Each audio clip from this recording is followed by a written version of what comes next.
Good afternoon to all of you. बघा, आता काल आपण थोडीशी चर्चा केली ओरिजिन संदर्भात, आणि मग मॅग्नेटिझमचं ओरिजिन म्हणजे ॲटम मध्ये असणारा आउटरमोस्ट ऑर्बिटल इलेक्ट्रॉन, तोही अनपेअर्ड. बरं का, थोडंसं केमिस्ट्रीच्या भाषेत जर सांगायचं म्हटलं, तुम्हाला झालंय हे सगळं, बोरशी पॉस्टुलेट वगैरे झालेत, पाउलीज एक्सक्लुजन प्रिन्सिपल हे झालंय. यामध्ये मग तुम्ही 5 पैकी 4 क्वांटम नंबर घेता. मग समजा पहिला प्रिन्सिपल क्वांटम नंबर, ज्याला तुम्ही एन म्हणता, किंवा बोर्स क्वांटम नंबर असंही म्हणतो आम्ही. त्याचबरोबर दुसरा अँग्युलर मोमेंटम क्वांटम नंबर, त्याचबरोबर तिसरा मॅग्नेटिक क्वांटम नंबर, त्याला स्मॉल एम म्हणूया आपण, आणि त्याचबरोबर चौथा स्पिन क्वांटम नंबर. अशा पद्धतीने 4 क्वांटम नंबर घेता. आणि मग कुठलाही एक इलेक्ट्रॉन जर ॲटम मधला घेतला तर पाऊली म्हणतो यापैकी कुठलेही 3 सेम असू शकतात. म्हणजे त्यांच्यामुळं असणारी जी थोडक्यात मॅग्नेटिक डायपोल मोमेंट आहे ती 0 असेल, रिझल्टंट 0 असेल. पण एका क्वांटम नंबरच्या डिफरन्समुळं त्याच्यामध्ये net resultant magnetic dipole moment येते, आणि मग तो मॅग्नेटिझम बिहेव करतो, असं केमिस्ट्रीमध्ये बघतात. मग काय करता केमिस्ट्रीमध्ये तुम्ही, तर दिलेला एखादा ॲटम असेल तर त्याचं इलेक्ट्रॉनिक कॉन्फिगरेशन करता. आणि मग इलेक्ट्रॉनिक कॉन्फिगरेशन, फॉर एक्झाम्पल समजा क्लोरीन घेतला, किती ॲटॉमिक नंबर 70, ॲटॉमिक नंबर त्याचा 17 आहे. आणि मग पहिलं ऑर्बिट तुम्ही घेता, पहिलं ऑर्बिट, त्यामध्ये एकच सबसेल असते, त्याला एस नाव देता, SPDHF असं तुम्ही सबसेलला नाव देता. पहिलं ऑर्बिट एकच सबसेल किंवा पहिली शेल एकच सबसेल, की ज्यामध्ये 2 इलेक्ट्रॉन बसतात.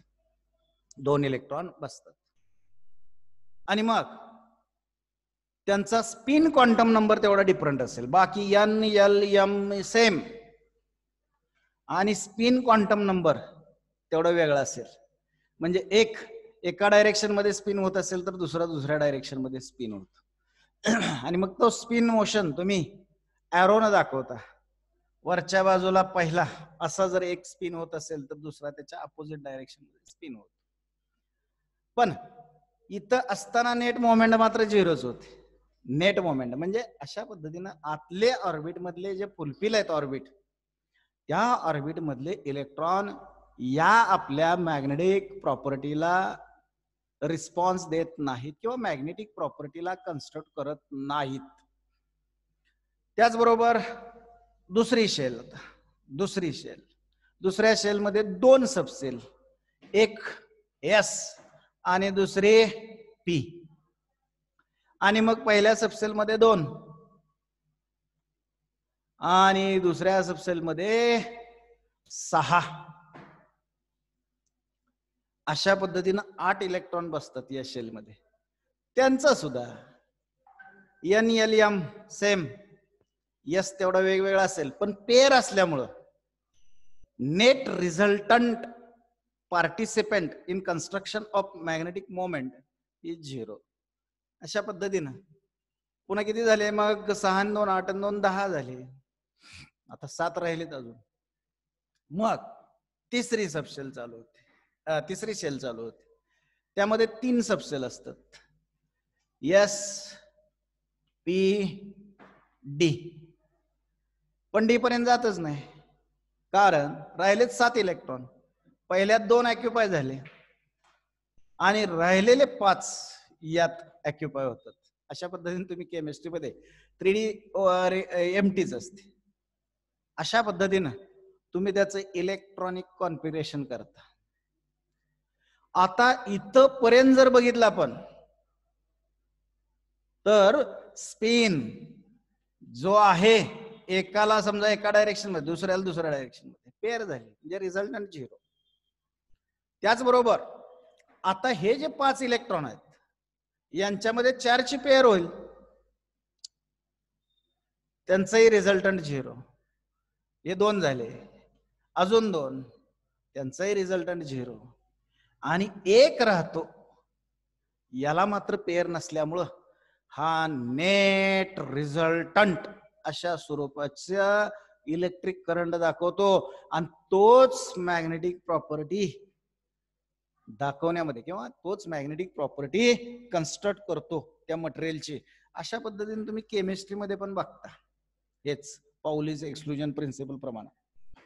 आता आपल्याला थोडंसं पुढे जायचं आहे. हे आपण काल पाहिलं, नेट मॅग्नेटिक प्रॉपर्टी का तयार होते हे थोडंसं पाहिलं, ओरिजिन पाहिला त्याचा. आता थोडंसं आपल्याला पुढे जायचंय, पुढचं आर्टिकल बघायचं आहे, मॅग्नेटायझेशन अँड मॅग्नेटिक इंटेन्सिटी.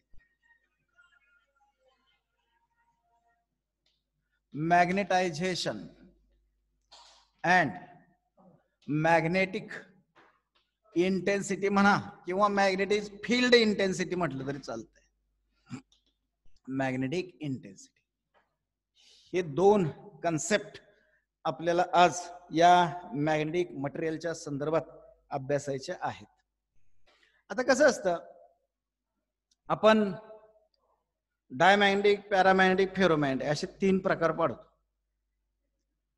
यापैकी डायमॅग्नेटिक मध्ये आपण डायपोल मोमेंट बघितलं तर नसते, सुरुवातीला नसतेच.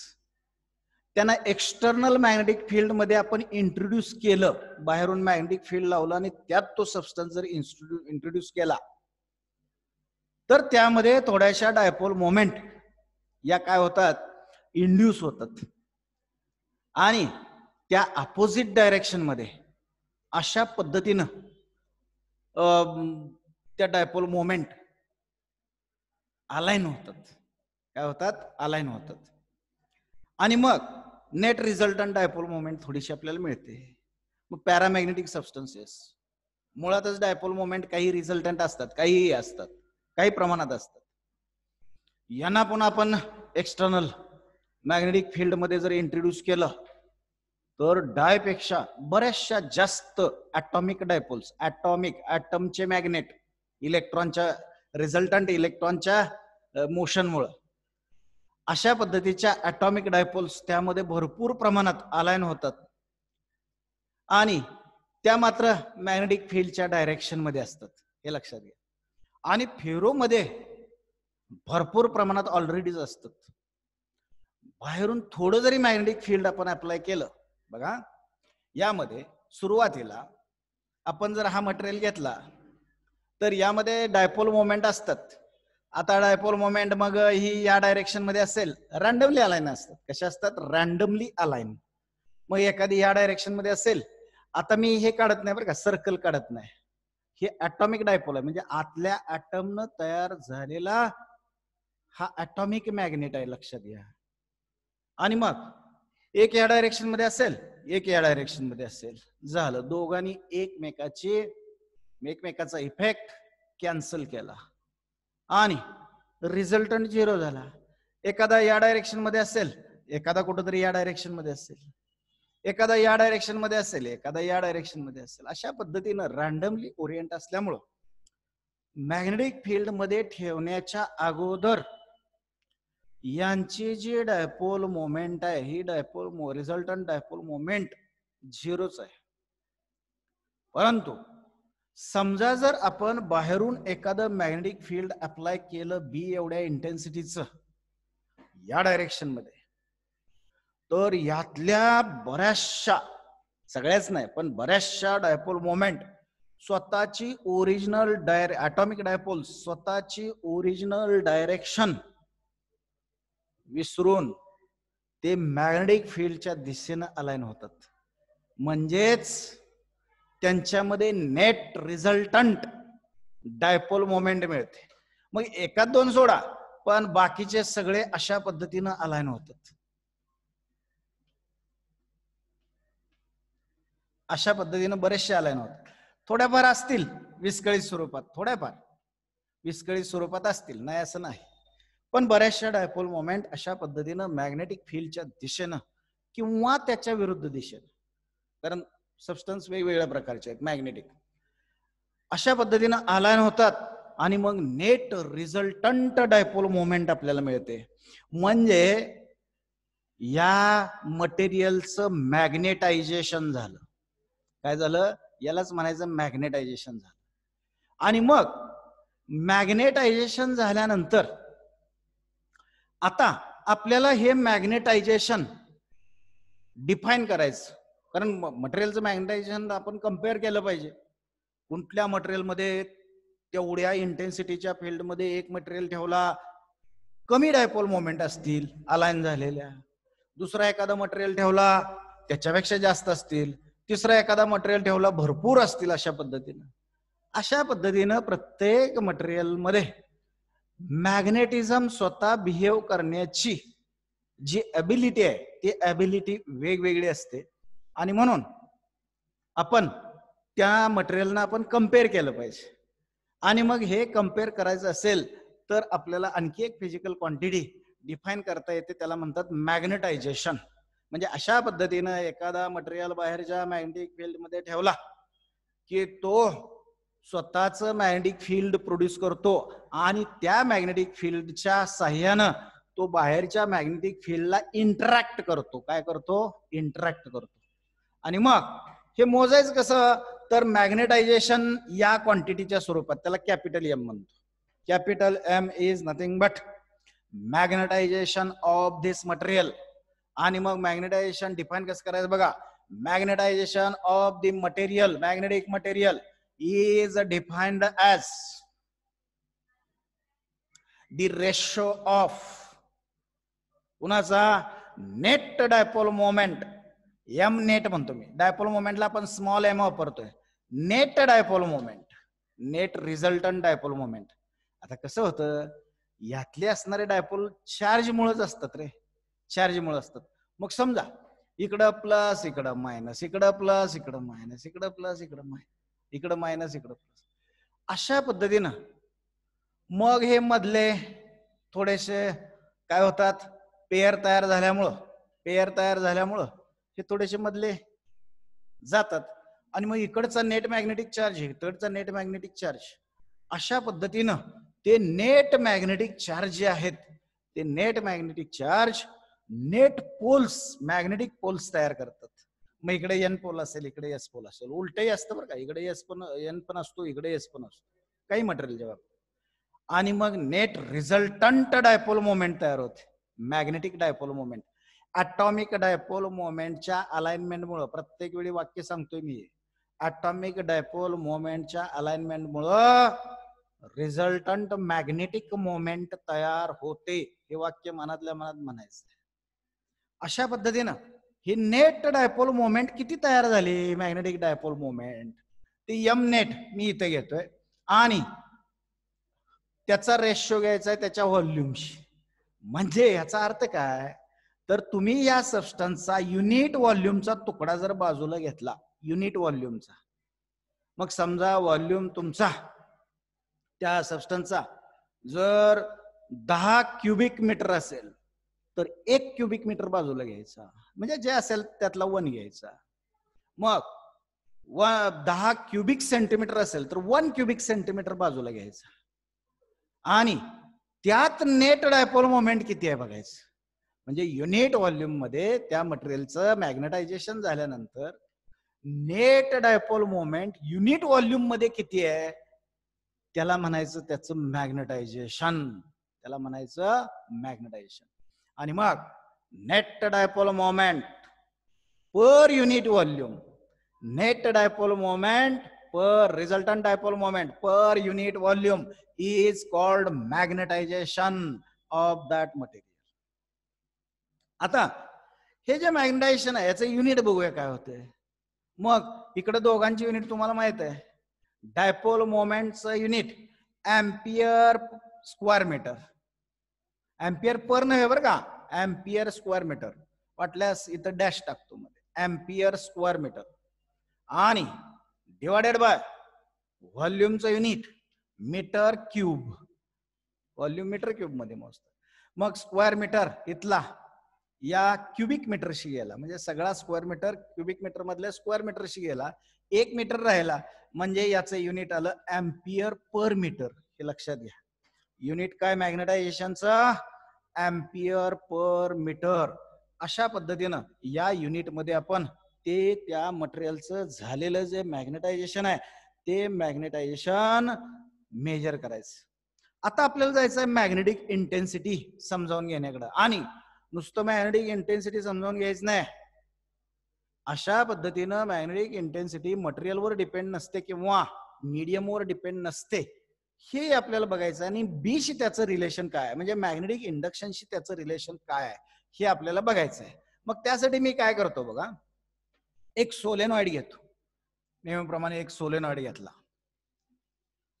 हा सोलेनॉइड. या सोलेनॉइड मध्ये मी अशा पद्धतीनं करंट पास केला. आणि करंट पास केला की याच्या बाहेर अगदी स्मॉल डिस्टन्स पर्यंतच मॅग्नेटिक फील्ड तयार होतं, पण आतल्या बाजूला स्ट्रॉंग मॅग्नेटिक फील्ड तयार होतं. आणि ते किती होतं हे आपण कॅल्क्युलेट केलंय पाठीमागच्या चॅप्टर मध्ये. आणि मग किती तयार होतं, तर B equal to mu 0 N I एवढं मॅग्नेटिक फील्ड तयार होत. यातला आय म्हणजे एका टर्न मधून जाणारा करंट, म्हणजेच टोटल करंट म्हटलं तरी चालतंय, एका टर्न मधून जाणारा करंट. एन म्हणजे number of turns per unit length, म्हणजे या सोलेनॉइडची टोटल लेंथ जर कॅपिटल एल असेल आणि यामधले नंबर ऑफ टर्न्स जर कॅपिटल एन असतील तर एन अपॉन एल म्हणजे small N. Number of turns per unit length 10 मीटरचा समजा सोलेनॉइड असेल तर 1 मीटरच्या तुकड्यामध्ये किती टर्न्स आहेत या कॉइलचे, कॉपर कॉइलचे, त्याला म्हणायचं number of turns per unit length.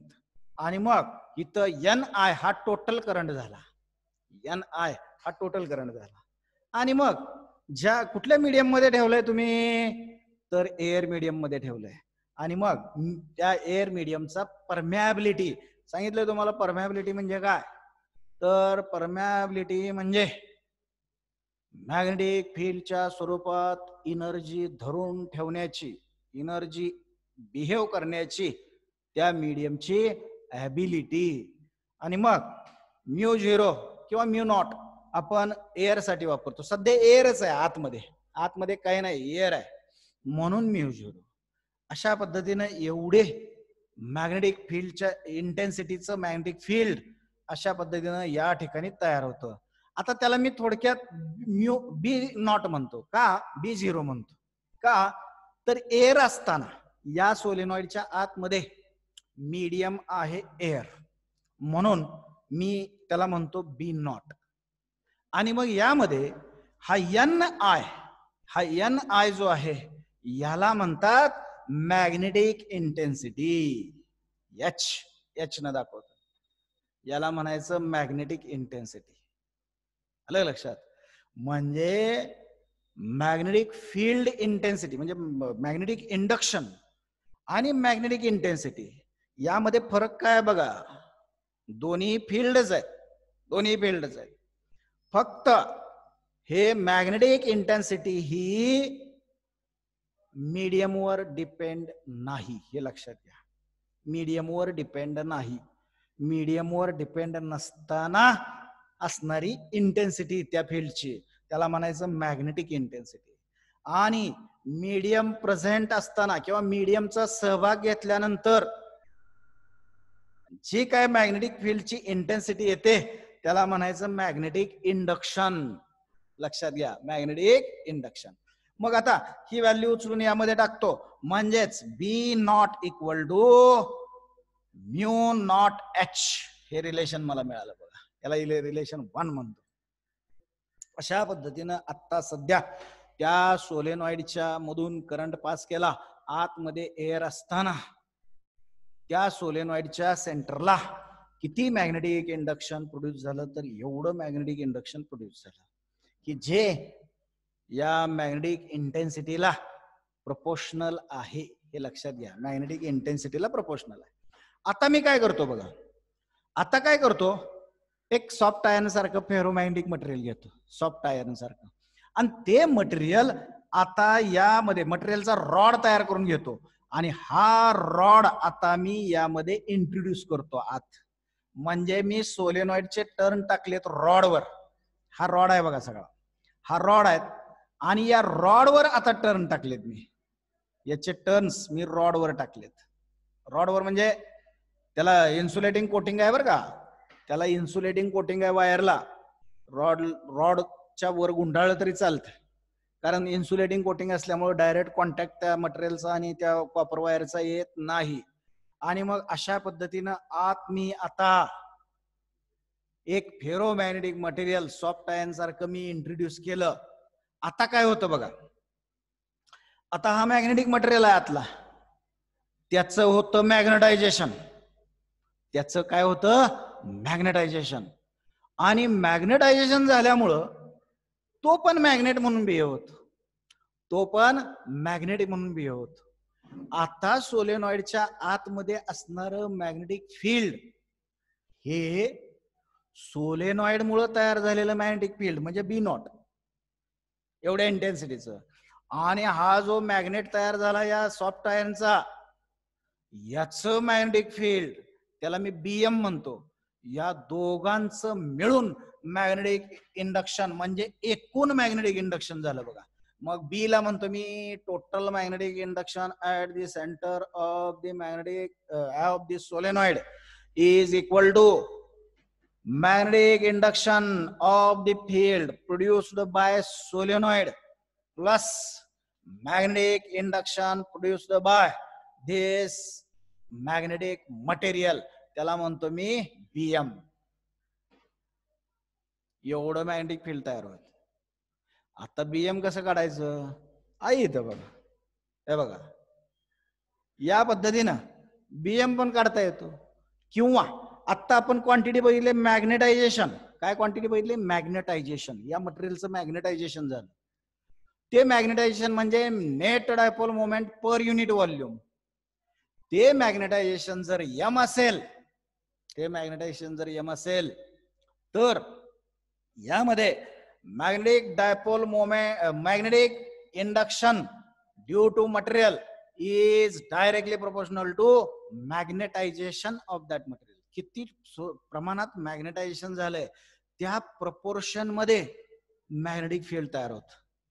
आणि मग कुठं ठेवलाय तो मटेरियल, तो मटेरियल पण एअर मध्येच आहे, तो मटेरियल पण एअर मध्येच आहे. म्हणून ह्यातला प्रोपोर्शनॅलिटी कॉन्स्टंट म्हणजे एअरचा, एअरची परमियाबिलिटी.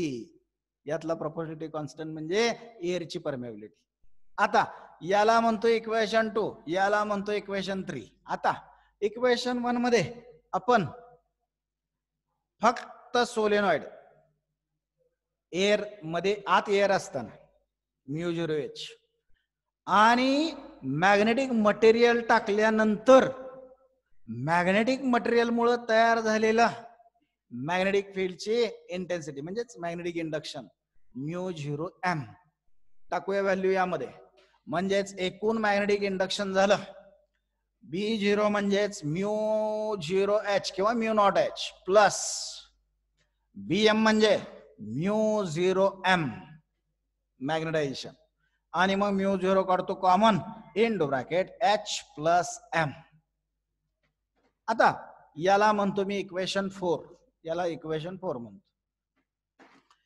आता हा H आणि M, कारण हा H हाच या मटेरियलला मॅग्नेटाइज करतोय, मग त्याचं मॅग्नेटायझेशन आणि हा बाहेरचा सोलेनॉइडनं तयार केलेला H म्हणजेच मॅग्नेटिक इंटेन्सिटी, यामध्ये काय रिलेशन असतं तर बाहेरच्या फील्डची मॅग्नेटिक इंटेन्सिटी जेवढी जास्त म्हणजे H जेवढा जास्त तेवढा हा मटेरियल आत इंट्रोड्यूस केलेला सॉफ्ट आयर्न सारखा मटेरियल तेवढा जास्त मॅग्नेटाइज होतो. आणि मग हा M म्हणजेच magnetisation of this material, magnetic material introduced inside this solenoid in the form of rod is directly proportional to magnetic intensity of external field produced by solenoid. सोलेनॉइडनं produce केलेल्या बाहेरच्या फील्डची इंटेन्सिटी त्याच्यावरच depend असतं या मटेरियलचं magnetisation. जेवढं बाहेरची intensity जास्त, magnetic intensity जास्त, तेवढं मॅग्नेटायझेशन जास्त होतं मटेरियलचं. म्हणजे त्या मॅग्नेटिक मटेरियलमध्ये असणाऱ्या ॲटॉमिक डायपोलची अलाइनमेंट तेवढी जास्त असते. ॲटॉमिक डायपोलची अलाइनमेंट म्हणजेच एम नेट इज लार्ज, म्हणजेच M net upon volume is large, म्हणजेच एम इज लार्ज, म्हणजेच मॅग्नेटायझेशन इज लार्ज. अशा पद्धतीनं यांच्यामध्ये डिपेंडन्स असतो. आता यांच्यामध्ये प्रोपोर्शनॅलिटी कॉन्स्टंट हा असतो, त्याला म्हणतो आपण स्काय, त्याला म्हणतो आपण स्काय इन टू एच. या प्रोपोर्शनॅलिटी कॉन्स्टंट जो घेतलाय हा डायमेन्शन लेस आहे बाळांनो. कसा तर इथं तुमच्या लक्षात येतं मॅग्नेटायझेशनचं युनिट बघितलं तुम्ही ampere metre, ampere per metre, आणि एचचं युनिट सुद्धा येतं ampere per metre. So unit gets cancel. म्हणजे त्याला डायमेन्शन नाहीत, तो फक्त नंबर आहे, लक्षात ठेवायचा हा स्काय. आणि त्याला म्हणतात मॅग्नेटिक ससेप्टिबिलिटी, त्यालाच म्हणायचं मॅग्नेटिक ससेप्टिबिलिटी. काय म्हणायचं त्याला? Magnetic susceptibility. ससेप्टिबिलिटी हे लक्षात घ्या शब्द. आणि मग ही मॅग्नेटिक ससेप्टिबिलिटी म्हणजे इलेक्ट्रिक मध्ये तुम्ही डायइलेक्ट्रिक कॉन्स्टंट म्हणता का, किंवा रिलेटिव्ह परमिटिव्हिटी. ही रिलेटिव्ह परमिटिव्हिटी इलेक्ट्रिक मध्ये, तसे मॅग्नेटिक ससेप्टिबिलिटी मॅग्नेटिझम मध्ये असते. म्हणजे थोडक्यात काय, मॅग्नेटिक फील्डच्या स्वरूपात मीडियम मध्ये एनर्जी धरून ठेवण्याची क्षमता, फक्त हा नंबर असतो, डायमेन्शन लेस अशा स्वरूपाचा हा नंबर असतो. मग आता ही व्हॅल्यू उचलूया आणि यामध्ये टाकूया. मग तुम्हाला इक्वेशन मिळेल V is equal to mu 0 into bracket H plus chi into H. यातला H कॉमन काढतो पुढच्या बाजूला. म्हणजेच तुम्हाला इक्वेशन मिळेल एकूण मॅग्नेटिक फील्डची इंटेन्सिटी, या सोलेनॉइड मध्ये असणाऱ्या एकूण मॅग्नेटिक फील्डची intensity equal to mu 0 into bracket 1 plus chi into H magnetic intensity. याला म्हणतो मी इक्वेशन 5. एवढं मॅग्नेटिक इंडक्शन या मॅग्नेटिक फील्डचं असतं सेंटरला सोलेनॉइडच्या. कधी? ज्यावेळी अशा पद्धतीचं एखादं मॅग्नेटिक मटेरियलचा रॉड आपण एअर गॅप ठेवून या सोलेनॉइड मध्ये इंट्रोड्यूस करतो, त्यावेळी एवढं मॅग्नेटिक इंडक्शन असतं. आता थोडस मॅग्नेटिक ससेप्टिबिलिटी तुमच्या अजून लक्षात येण्यासाठी, मॅग्नेटिक ससेप्टिबिलिटी अजून तुमच्या लक्षात येण्यासाठी ह्याचं कंपॅरिझन आपण करूया. या इक्वेशनचं, इक्वेशन नंबर 5चं कंपॅरिझन करायचं आहे. बघा बघा इथं B equal to mu 0 H याच्याशी कंपॅरिझन करायचं. किंवा समजा मी B0 म्हणण्याऐवजी मी एखादं मटेरियलच घेतलं, त्याची परमॅबिलिटी समजा, म्हणजे एअर मीडियमच्या ऐवजी मटेरियल मीडियम घेतलं, त्याची परमॅबिलिटी समजा म्यू आहे, ऍब्सोल्यूट परमॅबिलिटी, बरं का, ऍब्सोल्यूट परमॅबिलिटी समजा म्यू आहे. आणि बाहेरच्या मॅग्नेटिक फील्डची, जे मॅग्नेटिक फील्ड तयार होते त्याची इंटेन्सिटी समजा H आहे. तर हेच इक्वेशन मी त्याच्यासाठी असंही लिहू शकतो, B equal to mu H. B equal to mu H. बघा हेच इक्वेशन. एअरच्या ऐवजी दुसरं मीडियम मी घेतलं, समजा पाण्यात ठेवला सोलेनॉइड, वॉटर हे मीडियम झालं, आणि मग वॉटरची परमॅबिलिटी जर म्यू असेल तर मला हेच इक्वेशन मी लिहू शकतो B equal to mu H, किंवा B डॅश म्हणूया. इथं B लिहिलंय मी म्हणून B डॅश म्हणूया, म्यू H. आता हे इक्वेशन जर आपण ह्याच्याशी कम्पेअर केलं तर आपल्या असं लक्षात येतं की एखाद्या मटेरियलचा हा जो ऍब्सोल्यूट परमॅबिलिटी आहे, ऍब्सोल्यूट परमॅबिलिटी, त्याची वैयक्तिक काय असेल ती परमॅबिलिटी, ती कोणाशी रिलेटेड येते बघा बरं. It is equal to mu naught, म्हणजे एअरची permeability into bracket 1 plus काय, म्हणजेच ते जे तुम्ही कुठलं मटेरियल वापरलंय त्याची असणारी मॅग्नेटिक ससेप्टिबिलिटी, जे कुठलं मटेरियल तुम्ही वापरले त्याची असणारी मॅग्नेटिक ससेप्टिबिलिटी. आता मी याला थोडस इकडे घेतो, या म्यू नॉटला. म्हणजेच mu upon mu naught equal to 1 plus काय आलं बघा. आता हे काय आलं माहितीये का, याला म्हणायचं रिलेटिव्ह परमॅबिलिटी. रिलेटिव्ह परमॅबिलिटी म्हणजेच mu R. Mu R equal to 1 plus काय, म्हणजे त्या मटेरियलची एअरच्या परमॅबिलिटीशी जर आपण तुलना केली, त्या मटेरियलच्या परमॅबिलिटीची एअरच्या परमॅबिलिटी बरोबर जर तुलना केली तर आपल्याला मिळतं रिलेटिव्ह परमॅबिलिटी. जसं इलेक्ट्रिक मध्ये बघा, इलेक्ट्रिक मध्ये एअरची परमिटिव्हिटी आहे एप्सिलॉन नॉट. बघा थोडक्यात सांगतोय, एप्सिलॉन नॉट किती असते, 8.85 इंटू 10⁻⁻12 स्क्वेअर कुलॉम पर न्यूटन स्क्वेअर मीटर, एवढी असते परमिटिव्हिटी. इलेक्ट्रिकच्या स्वरूपात एनर्जी धरून ठेवण्याची त्या एअरची किंवा व्हॅक्युमची क्षमता, हे घेतो आपण. दुसरं एखादं मीडियम घेतलं, वॉटर मीडियम समजा घेतलं, त्याची परमिटिव्हिटी समजा एप्सिलॉन आहे, किंवा एखाद्या ऑइल मध्ये ठेवला तुम्ही तर तोच चार्ज ऑइल मध्ये ठेवला, त्याची परमिटिव्हिटी समजा एप्सिलॉन आहे. याला म्हणायचं त्याची ऍब्सोल्यूट परमिटिव्हिटी. Absolute permittivity. आणि मग तुम्ही एअरच्या तुलनेत त्याची जर परमिटिव्हिटी घेतली, एअरच्या तुलनेत म्हणजेच रेशो घेतला, absolute permittivity of that oil medium to the absolute permittivity of that air or vacuum, तर याला तुम्ही म्हणता रिलेटिव्ह परमिटिव्हिटी. आणि रिलेटिव्ह परमिटिव्हिटीला तुम्ही के नाव दिले, के. आणि त्याला म्हणता तुम्ही डायइलेक्ट्रिक कॉन्स्टंट. काय म्हणता तुम्ही, डायइलेक्ट्रिक कॉन्स्टंट. आणि हा डायइलेक्ट्रिक कॉन्स्टंट तुम्ही इलेक्ट्रोस्टॅटिक मध्ये वापरता आणि वापरणार आहे. आलं लक्षात, डायइलेक्ट्रिक कॉन्स्टंट 10वी मध्ये थोडस ओझरत झालं असेल हा डायइलेक्ट्रिक कॉन्स्टंट. तसं मॅग्नेटिझम मध्ये सुद्धा आपल्याला म्यू अपॉन म्यू नॉट अशा पद्धतीनं रिलेटिव्ह परमियाबिलिटी घेता येते. रिलेटिव्ह परमियाबिलिटी घेता येते एअरच्या तुलनेत त्या मटेरियलची ऍब्सोल्यूट परमियाबिलिटी म्हणजे रिलेटिव्ह परमियाबिलिटी. आणि हे रिलेटिव्ह परमियाबिलिटी 1 प्लस काय एवढे असते.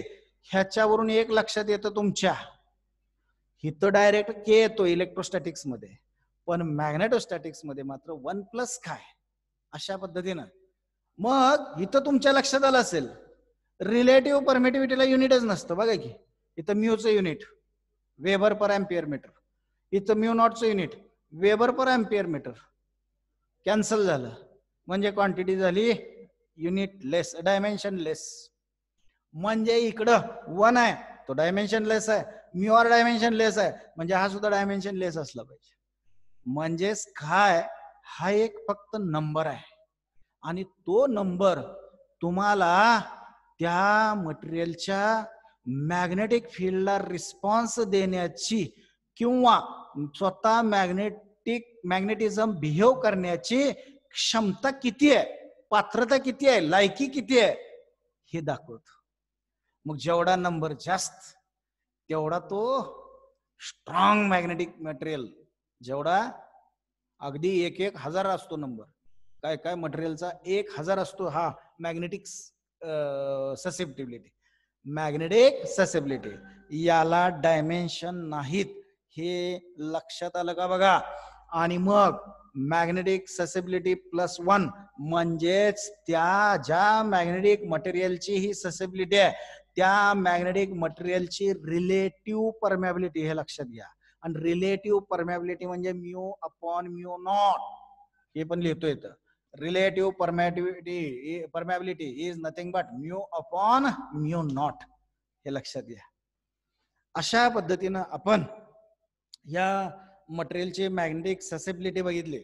आता परमिटिव्हिटी ससेबिलिटी या स्वरूपात अशा पद्धतीनं तुम्ही मॅग्नेटिक फील्ड इंटेन्सिटी काढली, मॅग्नेटिक मटेरियल असताना आणि मॅग्नेटिक मटेरियल नसताना, म्हणजे नुसतंच व्हॅक्युम किंवा एअर असताना. अशा पद्धतीनं तुम्ही या मॅग्नेटिक इंटेन्सिटीज या आर्टिकल मध्ये स्टडी केलेत, या प्रत्येकातलं रिलेशन लक्षात घ्या. ही रिलेशन अतिशय महत्वाची आहेत.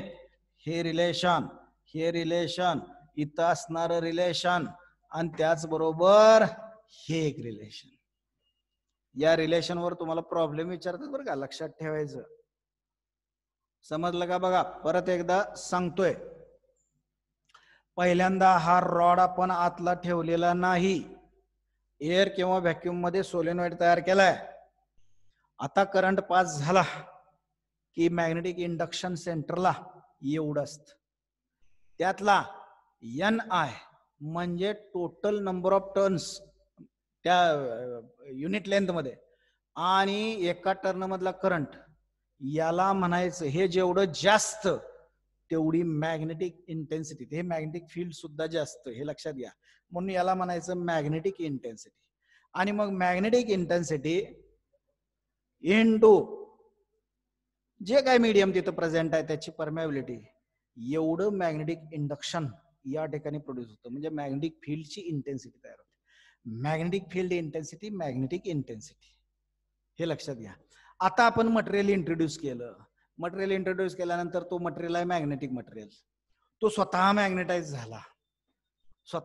झाला त्या बाहेरच्या इंटेन्सिटीमुळे आणि मॅग्नेटिक इंटेन्सिटीमुळे, आणि स्वतः मॅग्नेटाइज झाल्यामुळं तोही मॅग्नेट म्हणून बिहेव झाला. त्यातले पण ॲटॉमिक डायपोल्स अलाइन झाले आणि तो स्वतः मॅग्नेटिझम बिहेव करायला लागला. मग आता मॅग्नेटिक फील्ड त्या ठिकाणी असेल त्या मटेरियलचं पण आणि त्याचबरोबर त्या सोलेनॉइडचं पण, दोघांचं मिळून असेल. आणि मग त्या मटेरियलचं मॅग्नेटिक फील्ड इंडक्शन त्याच्या मॅग्नेटायझेशन या क्वांटिटीवर डिपेंड आहे. मॅग्नेटायझेशन इथं दिलंय बघा, युनिट व्हॉल्यूम मध्ये तयार होणारी net resultant magnetic moment, magnetic dipole moment. आणि मग अशा पद्धतीने ह्या व्हॅल्यू यात टाकल्या, हे रिलेशन काढलं. आता H आणि M मधलं रिलेशन इथं घेतोय. जेवढी बाहेरच्या फील्डची मॅग्नेटिक इंटेन्सिटी जास्त, तेवढं त्या मटेरियलचं, जे मटेरियल आपण त्यात इंट्रोड्यूस केलंय त्याचं मॅग्नेटायझेशन पण जास्त होत. आणि मग याच्यामध्ये प्रोपोर्शनॅलिटी कॉन्स्टंट होतोच काय. मग ह्याच्यावरून पण लक्षात येत असेल, H आणि M म्हणजेच मॅग्नेटायझेशन आणि मॅग्नेटिक इंटेन्सिटी युनिट एकच आहे, लक्षात घ्या. आत्ताच आपण प्रूव्ह केलं इथं, स्काय इज युनिटलेस क्वांटिटी. इथं पण लक्षात येतंय. मग याचा अर्थ M आणि H चं युनिट एक असलं पाहिजे. आणि मग M/H केलं की युनिट कॅन्सल होतं, म्हणजे स्काय हे नंबर राहतो फक्त, मॅग्नेटिक ससेबिलिटी. लक्षात आलं? अशा पद्धतीनं आपण त्या मॅग्नेटिक ससेबिलिटीचं रिलेशन त्या मटेरियलच्या रिलेटिव्ह परमेबिलिटीशी असतं, ऍब्सोल्यूट परमेबिलिटीशी नाही. असतं पण ते या स्वरूपात असेल, या स्वरूपात, हे लक्षात घ्या. ठीक आहे. आता थोडस पुढे जायचं आहे आपल्याला. यामध्ये आपल्याला बघायचं आहे magnetic properties of the materials. पुढच्या आर्टिकल मध्ये आपल्याला बघायचं आहे magnetic properties of the materials.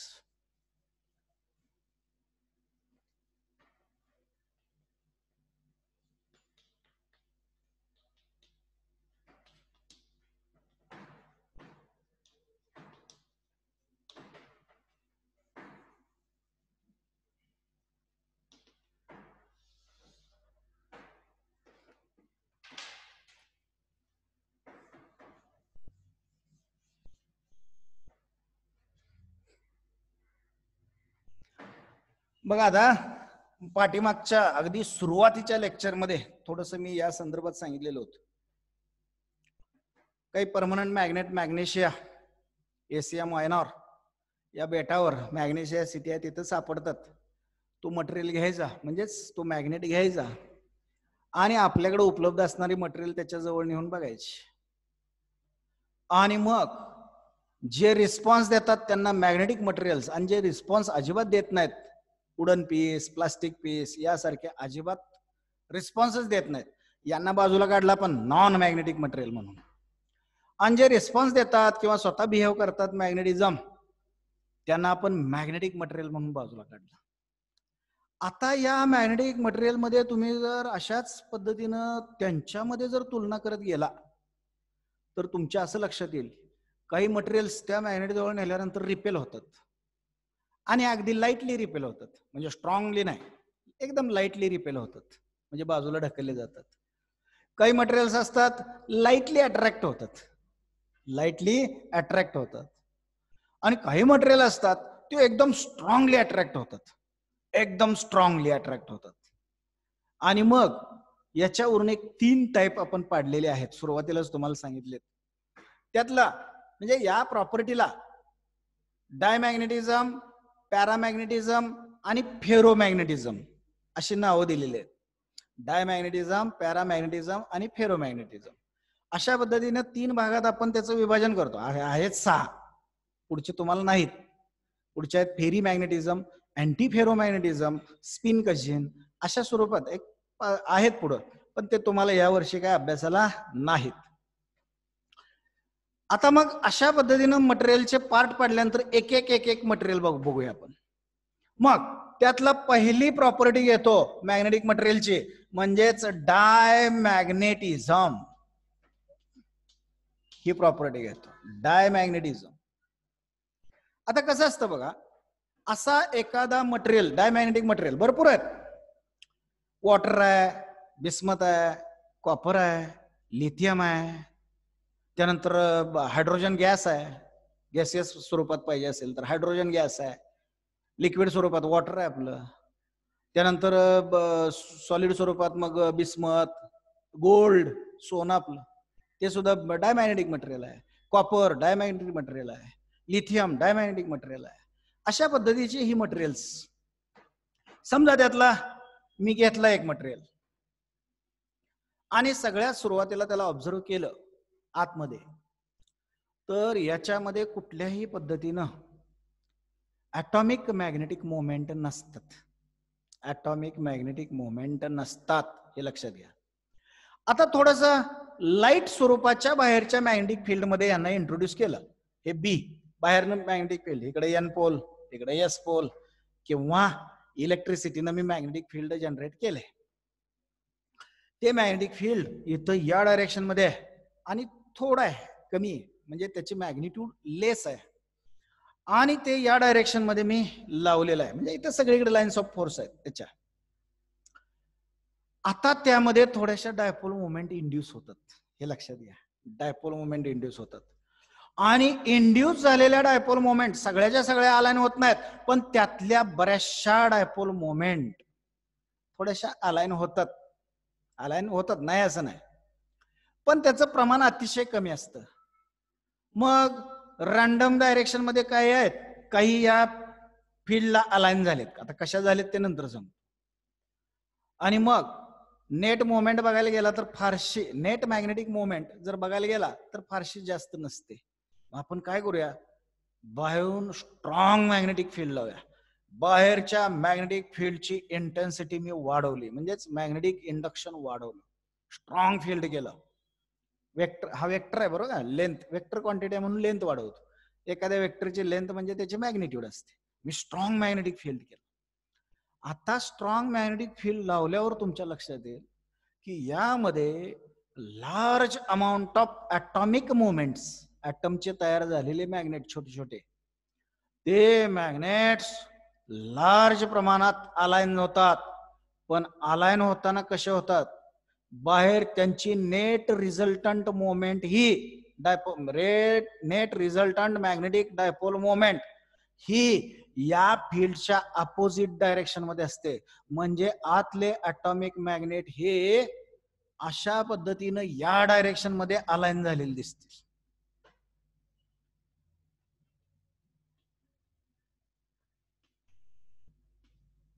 अशा पद्धतीनं अलाइन झालेली. आता नुसते आरोज दाखवतो, सर्कल काढत बसत नाही, सर्कल आहेच. ते काय इलेक्ट्रॉनच्या मोशनमुळे, त्या आउटरमोस्ट ऑर्बिटल अनपेअर्ड इलेक्ट्रॉनच्या मोशनमुळे तो मॅग्नेट तयार होतो, ॲटॉमिक मॅग्नेट. आणि मग अशा पद्धतीनं अलाइन होतात की ज्यांचा आता या ॲटॉमिक डायपोल मोमेंटच्या अलाइनमेंटमुळं मॅग्नेटिक डायपोल मोमेंट तयार होते, आणि त्याचा एन पोल इकडे असतो. लक्षात घ्या, हे बघा, नेट रिझल्टंट एन पोल आणि नेट रिझल्टंट एस पोल इथं तयार होत. आणि मग या मटेरियलची जे डायपोल मोमेंट आहे, डायपोल मोमेंटची डायरेक्शन नेहमी आपल्याला माहित आहे, S pole to N pole, ती समजा स्मॉल एम न दाखवतोय आपण, ही net dipole moment small M. अशा पद्धतीनं बाहेरच्या फील्डच्या अपोजिट डायरेक्शन मध्ये अलाइन होते. अशा मटेरियलला म्हणतात डायमॅग्नेटिक मटेरियल्स, आणि या प्रॉपर्टीला म्हणायचं डायमॅग्नेटिझम. बघा दोन, आता डेफिनेशन करूया डायमॅग्नेटिझमची. मग यामध्ये दोन गोष्टी महत्वाच्या. एक, स्ट्रॉंग मॅग्नेटिक फील्ड मध्ये लाईटली मॅग्नेटाइज होतात, कारण एवढी डायपोल मोमेंट असे स्ट्रॉंग नसते. आतल्या ॲटॉमिक डायपोल इतके जास्त नसतात अलाइन झालेले, थोडेसेच असतात. म्हणजे strong magnetic field, external field मध्ये लाईटली मॅग्नेटायझेशन, लाईट मॅग्नेटायझेशन. आणि दुसरी प्रॉपर्टी इथं दिसून आली, resultant magnetic dipole moment opposite to external magnetic field. मग ह्या दोन प्रॉपर्टीज घेऊन आपण डायमॅग्नेटिझम डिफाइन करायचं. कसं? The property of the magnetic materials which are lightly magnetizes in strong external field, lightly magnetizes in strong external field, and resultant dipole moment produced by them, resultant dipole moment produced by them is in the direction opposite to external field, in the direction opposite to external field is called diamagnetism. Property define केली बघा, is called diamagnetism. परत एकदा सांगतोय, the property of magnetic materials which are lightly magnetizes in strong external magnetic field and net resultant dipole moment is induced opposite to external field is called diamagnetism. And the materials which shows diamagnetic property, diamagnetism, they are called diamagnetic materials. मग मला सांगितले तुम्हाला, bismuth, gold, copper, lithium, water, hydrogen gas, अशा पद्धतीनं हे diamagnetic materials आहेत. आता हे असं का होतं, अलाइनमेंट अशी का होते बघा. मग ह्याचा अर्थ असा असतो का की मॅग्नेटिक फील्डच्या दिशेनं असणारी अलाइनमेंट नसते का? असते बरं का बाळांनो, असते. पण ह्याला स्ट्रॉंग मॅग्नेटिक फील्ड मध्ये ठेवलं की ज्या डायपोल मोमेंट, ॲटॉमिक डायपोल मध्ये इलेक्ट्रॉनची मोशन मुळे प्रोड्यूस होणारा जो सर्क्युलेटिंग करंट आहे, त्या करंट लूप मध्ये इंड्यूस होणारा करंट आणि सर्क्युलेट होणारा करंट जर अपोजिट डायरेक्शन मध्ये असतील, अपोजिट डायरेक्शन मध्ये, तर नेट मॅग्नेटिक मोमेंट एकदम कमी होते. कारण तो ऍक्च्युअली असणारा करंटच कमी होतो, म्हणजे त्या इलेक्ट्रॉनची मोशनच कमी होते आपोआप. आपोआप म्हणजे लेनच्या म्हणण्याप्रमाणे ते बाहेरचं एक्सटर्नल मॅग्नेटिक फील्ड आणि या लूपनं, करंट लूपनं तयार केलेलं मॅग्नेटिक फील्ड यांच्यामध्ये इंटरॅक्शन होतं. आपोआप काय होत नाही कुठली गोष्ट, यांच्यामध्ये इंटरॅक्शन होतं. उदाहरणार्थ बघा, इथं दाखवतोय. समजा इथं मी मॅग्नेटिक फील्ड वरच्या दिशेने लावलंय, या डायरेक्शन मध्ये मॅग्नेटिक फील्ड लावलंय, त्याच्या लाईन्स ऑफ फोर्स अशा पद्धतीनं वरच्या डायरेक्शन मध्ये आहेत. आणि सगळ्यात महत्वाचं म्हणजे त्याचं युनिफॉर्म इंडक्शन आहे, म्हणजे कुठेही मोजलं तरी बी एवढंच इंडक्शन आहे, म्हणजे युनिफॉर्म आहे मॅग्नेटिक फील्ड. आता याच्यामध्ये एखादा ॲटॉमिक डायपोल घेतो, आतला हा ॲटॉमिक डायपोल, की ज्या डायपोल मधला इलेक्ट्रॉन, समजा हा इलेक्ट्रॉन मी हे लूप परपेंडिक्युलर प्लेन मध्ये घेतले बरं का, सर्क्युलरच आहे पण परपेंडिक्युलर प्लेन मध्ये घेतले ब्लॅकबोर्डच्या, त्यामुळे तुम्हाला या पद्धतीने या आकाराचं दिसतंय. आता ह्यातला इलेक्ट्रॉन हा समजा या डायरेक्शन मध्ये फिरतोय, अशा पद्धतीने क्लॉकवाईज डायरेक्शन मध्ये इलेक्ट्रॉन फिरतोय ई एवढ्या चार्जचा, तो unpaired electron outer most orbit मधला असा फिरतोय.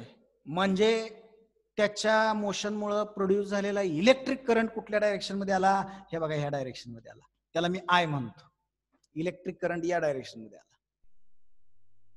अशा पद्धतीनं एखादं करंट कॅरिंग लूप एखाद्या एक्सटर्नल मॅग्नेटिक फील्ड मध्ये ठेवलं की त्याच्यामध्ये इंड्यूस होणारा जो करंट आहे, लेन्झ या सायंटिस्टच्या म्हणण्याप्रमाणे तो अशा पद्धतीने इंड्यूस होतो की बाहेरच्या मॅग्नेटिक फील्डला तो अपोज करतो. म्हणजे त्याचं तयार झालेलं मॅग्नेटिक फील्ड बाहेरच्या फील्डला अपोज करतं आणि बाहेरच्या फील्डला अपोज झाला की या करंटला अपोज होतो, म्हणजे करंटच्या चेंजला अपोज होतो, म्हणजे हा करंट डिक्रीज होतो.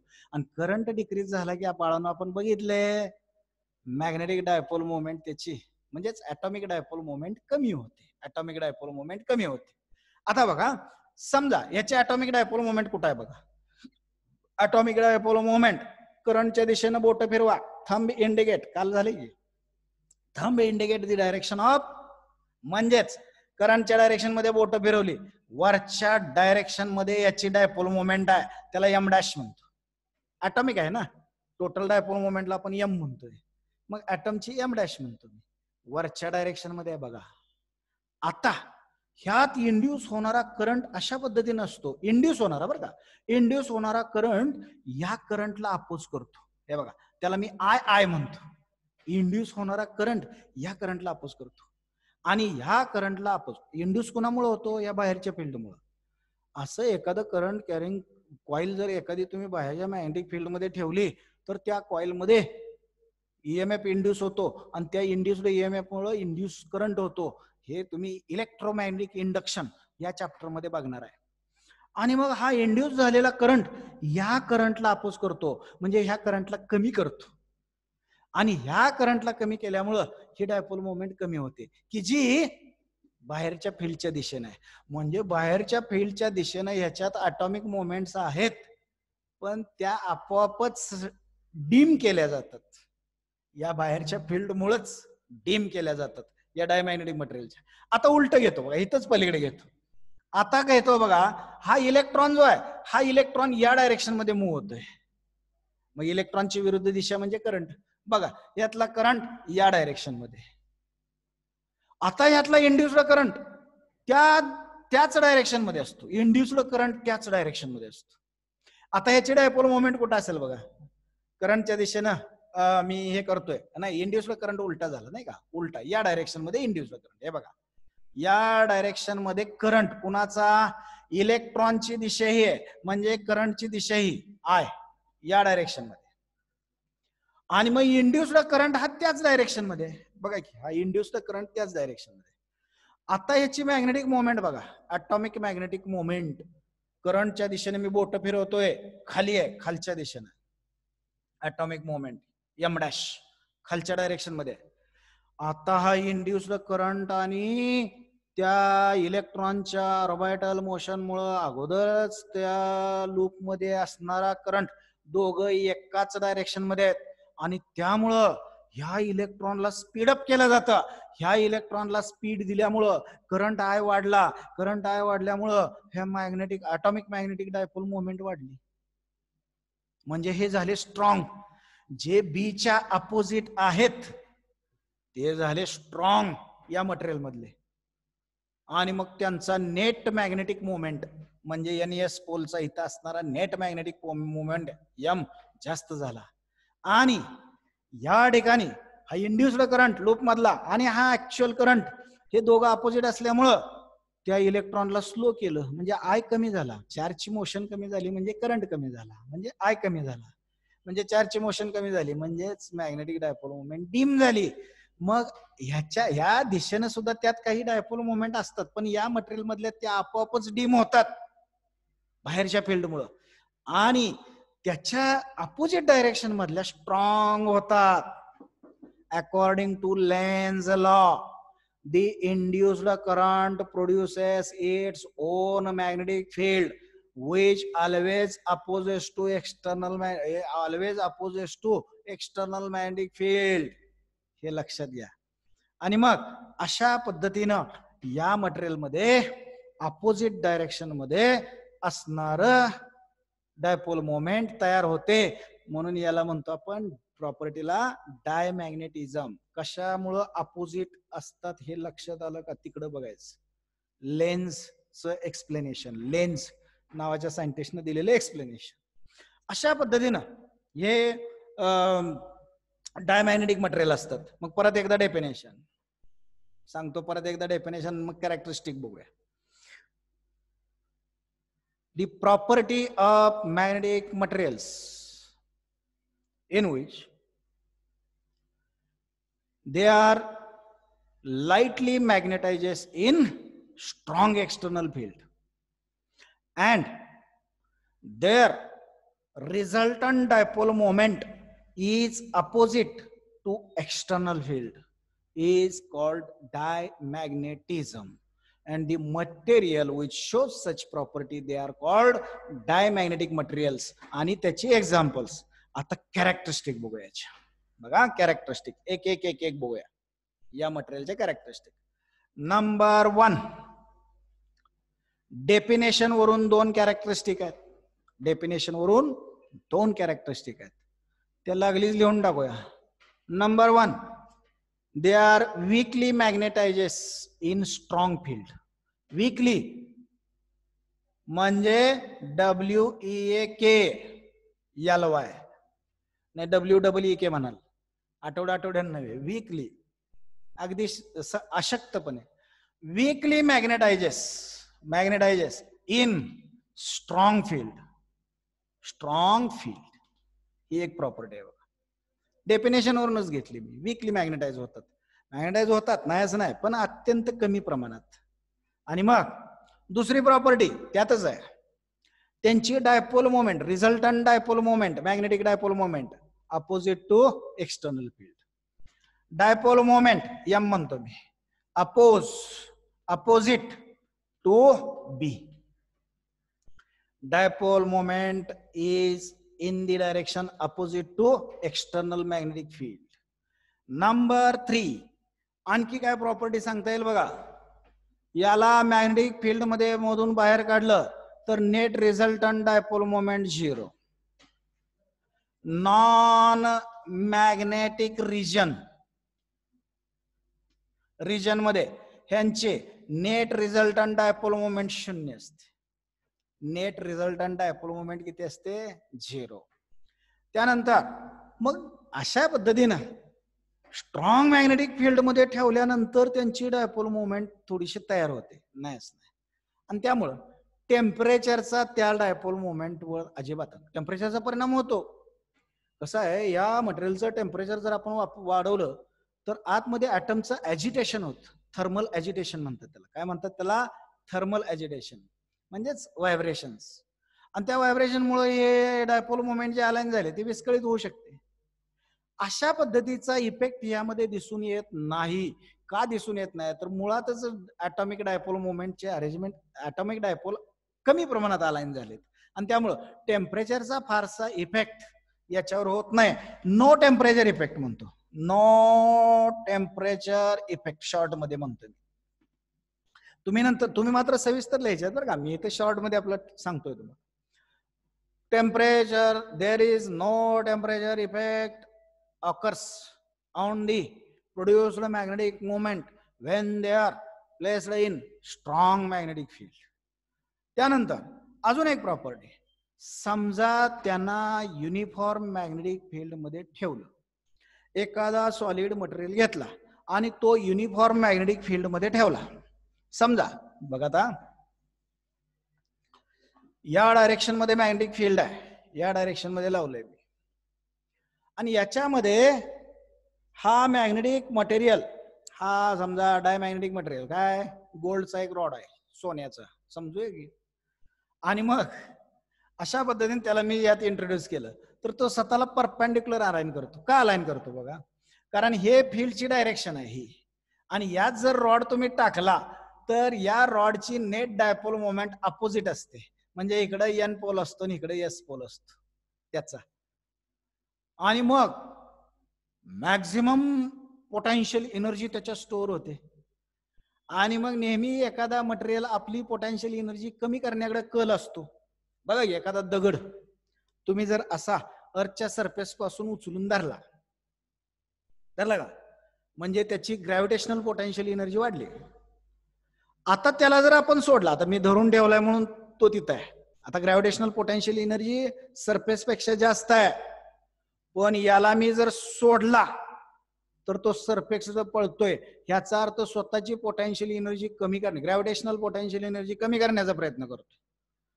अशा पद्धतीनं या मटेरियल सुद्धा मॅग्नेटिक पोटेन्शियल एनर्जी जी काय त्याच्यामध्ये स्टोअर झाले, आपण बघितले -mb cos थेटा, ती मॅक्झिमम असते, मग तो मिनिमम करण्याचा प्रयत्न करतो. म्हणजेच हा मटेरियल या पद्धतीनं परपेंडिक्युलर ऍडजस्ट करतो स्वतःला. कसा ऍडजस्ट करतो? Perpendicular. The magnetic material, if introduced in uniform magnetic field, it align themselves in direction perpendicular to external field. बघा प्रॉपर्टी. मग मी असं फक्त इथं असं म्हणतो, युनिफॉर्म मॅग्नेटिक फील्ड, युनिफॉर्म लिहितो नुसतं, म्हणजे प्रॉपर्टी तुमच्या लक्षात येईल. In uniform magnetic field, these substances align themselves in the direction perpendicular to external field. अशा पद्धतीने नुसतं युनिफॉर्म शब्द येतो. नंबर 6, आता नॉन युनिफॉर्म फील्ड मध्ये टाकूया. आता नॉन युनिफॉर्म फील्ड, समजा इथं इंडक्शन जास्त आहे, B1 एकदम ग्रेटर आहे, आणि इकडे गेला की इथं समजा B2 एवढा आहे, B2 is very very less than B1. बघा आता डायरेक्शन वगैरे काय दाखवत नाही, डायरेक्शन असू दे एकच. आणि मग अशा पद्धतीने इथं फील्ड B1 आहे, स्ट्रॉंग फील्ड आहे, आणि इथं फील्ड B2 आहे, एकदम लेस आहे. म्हणजे इथून इकडे गेला तर फील्ड लेस होत जात, कमी होत जाते. मग हा मटेरियल काय करतो माहितीये का? स्वतःला डिस्प्लेस करतो. कुठून? Stronger field to weaker field. म्हणजे हा इकडे डिस्प्लेस होतो, हा मटेरियल इकडे जातो. अशा पद्धतीनं एखादा मटेरियल तुम्ही जर घेतला डायमॅग्नेटिक मटेरियल, तर तो नॉन युनिफॉर्म मॅग्नेटिक फील्ड मध्ये stronger part two weaker part अशा पद्धतीनं स्वतःला डिस्प्लेस करतो, म्हणजे वीकर कडे जातो, स्ट्रॉंगर मधून वीकर कडे जातो. मग इथं फक्त नॉन युनिफॉर्म लिहितो, नॉन युनिफॉर्म म्हणजे प्रॉपर्टी सांगताना अशी सांगायची, in the non uniform magnetic field diamagnetic materials are displaced from stronger field to weaker field. Stronger field to weaker field. अशा पद्धतीनं हा मटेरियल डिस्प्लेस होतो. तुम्हाला उदाहरणच पाहिजे असेल तर वॉटर आहे की नाही, वॉटर डायमॅग्नेटिक मटेरियल. एखाद्या असं करा, 2 मॅग्नेट घ्या छोटे NS, अशा पद्धतीनं 2 मॅग्नेट ठेवा गॅप ठेवून. आता इथून ते इथपर्यंत हे मॅग्नेटिक फील्ड युनिफॉर्म आहे, मान्य, पण इथून वर मात्र अशा पद्धतीने लाईन्स ऑफ फोर्स कर्ड होतात आणि कट पण होतात. म्हणजे इथून वर गेला तर मॅग्नेटिक फील्ड कमी कमी कमी होत जातं, मॅग्नेटिक फील्डचं इंडक्शन कमी कमी कमी कमी होत जाते, म्हणजे नॉन युनिफॉर्म फील्ड आहे. आता एका डिश मध्ये, इव्हॅपोरेटिंग डिश मध्ये वॉटर घ्या, आणि ते वॉटर समजा इथं ठेवलं, म्हणजेच कुठलंही मॅग्नेटिक मटेरियल घ्या लिक्विड स्वरूपातलं डायमॅग्नेटिक, आणि ते एखाद्या डिश मध्ये ठेवा. अशा पद्धतीनं डिश मध्ये तुम्ही जर ठेवलं तर ते वॉटर समजा असं असेल, पहिल्यांदा असं असेल, पण इथं ठेवलं की तुम्हाला दिसेल की या बाजूला जास्त गोळा होत आहे. बघा ह्या बाजूला, वरच्या बाजूला वीकर फील्ड आहे, इथं स्ट्रॉंग फील्ड आहे, स्ट्रॉंग टू वीकर ते डिस्प्लेस होत. अशा पद्धतीनं हे वॉटर इथलं सगळं अशा पद्धतीने डिस्प्लेस झालेलं दिसेल, स्ट्रॉंग टू वीकर. अजून एखादं एक्सपेरिमेंट करायला काय हरकत नाही. एखादी युट्यूब घ्या, युट्यूब म्हणजे आपले नेटचे नव्हे, एखादी यू आकाराची ट्यूब घ्या अशा पद्धतीची, आणि यात वॉटर तुम्ही भरा. सुरुवातीला समजा लेवल सेम आहे. आता मॅग्नेटिक फील्ड इथं लावलं की स्ट्रॉंगर टू वीकर, आता खाली वीकर फील्ड आहे, स्ट्रॉंगर टू वीकर अशा पद्धतीनं हा सरफेस डिस्प्लेस होतो, म्हणजे हा वर येतो. म्हणजे हे वॉटर डाऊनवर्ड डायरेक्शन मध्ये डिस्प्लेस होतं, कारण स्ट्रॉंगर टू त्याला वीकर यायचं आहे. आणि मग ह्यातली लेवल तुम्हाला डिप्रेस झालेली दिसेल, यातली लेवल इन्क्रीज झालेली दिसेल. अशा पद्धतीनं हे मटेरियल स्ट्रॉंगर टू विकर, ह्याचा एक दुसरा अर्थ असा होतो. नंबर 7 ती प्रॉपर्टी घेतो, ह्याचाच दुसरा अर्थ असा, ही प्रॉपर्टी बघितली का, in non uniform magnetic field such materials are displaced from stronger field to weaker field, stronger to weaker. याचाच अर्थ बाहेरच्या मॅग्नेट कडून ते रिपेल होतात. ही प्रॉपर्टी देऊया सेपरेट. काय होतं ते रिपेल, ELE बरं का, रिपेल होतात. रिपेल म्हणजे बाहेरचं मॅग्नेटिक फील्ड त्यांना लांब ढकलत. म्हणजे 7वी प्रॉपर्टी मी लिहिली, these magnetic materials are lightly repels, lightly बरं का, स्ट्रॉंगली नाही, lightly repels by external magnetic fields. External magnetic field त्यांना लाईटली रिपेल करतात. ही झाली 7वी प्रॉपर्टी. अशा पद्धतीनं प्रॉपर्टीज नंबर वाईज तुमच्या पुस्तकामध्ये दिलेल्या नाहीत, पण तुम्ही जर त्यात शोधल्या तर या पद्धतीच्या दिसतील. अजून एक प्रॉपर्टी नंबर 8. मग अशा मटेरियलचा मीडियम म्हणून वापर केला तर त्याची परमॅबिलिटी किती असते, तर ही परमॅबिलिटी अत्यंत कमी असते, लेस दॅन 1. लक्षात ठेवा, mu is less than 1. Permeability of these materials is very less than 1 किंवा व्हेरी लेस म्हटलं तरी चालतं. बर, अजून एक प्रॉपर्टी, मग 9वी प्रॉपर्टी. आता मला सांगा, आपण ससेप्टिबिलिटी बघितली, magnetic susceptibility of that material म्हणजे स्काय. स्काय काढताना लक्षात घ्या, हा सरळ स्ट्रोक द्यायचा आणि हा स्ट्रोक देताना असा कर्व्ड द्यायचा. उलट करायचं नाही बरं का, असं उलट करायचं नाही, हे लक्षात घ्या. हे काढताना पण अवघड होतं. एक स्ट्रोक सरळ द्यायचा आणि एक मात्र असा काढायचा. समजलं का सिम्बॉल? अशा पद्धतीनं मॅग्नेटिक ससेप्टिबिलिटी त्या मटेरियलची कशी असते, निगेटिव्ह असते आणि अगदी लेस मॅग्नेट्यूडची असते. निगेटिव्ह अँड लेस असं लिहितो. निगेटिव्ह पण असते आणि अत्यंत कमी, म्हणजे व्हेरी व्हेरी लेस दॅन -1, -1 किंवा व्हेरी व्हेरी लेस दॅन 0 असं म्हणूया आपण. निगेटिव्ह आणि लेस असते. अशा पद्धतीनं नंबर 10. मग अशा मटेरियलचा परमनंट मॅग्नेट करण्यासाठी वापर होईल का, होणार नाही. म्हणजेच never used to make permanent magnets.